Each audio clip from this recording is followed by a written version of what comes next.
Here are tricks on the computer. First, change password on Windows devices by pressing Ctrl-Alt-Delete and then change the password. Enter your old password and then your new password. And after that, confirm your password. And then click the arrow button. And now, your password has been changed. The second trick is using Windows Snipping Tool, which shows you how to take a pictures of your screen in Windows by pressing Window logo key, Shift, and then S.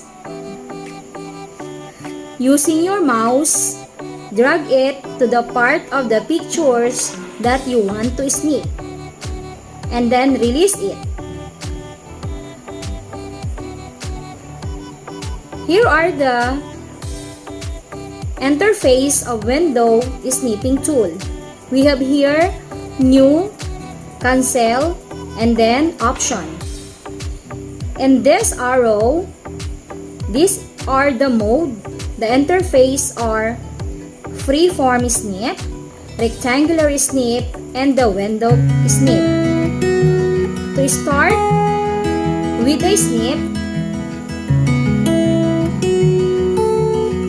we will also find the snipping tool by searching in the search box, snipping. Search.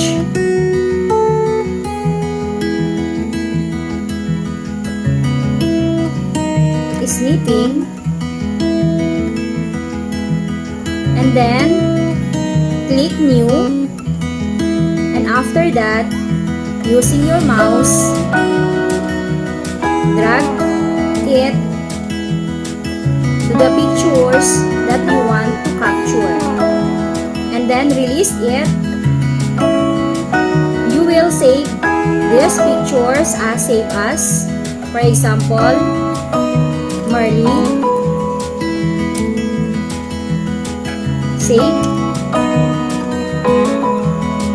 Okay.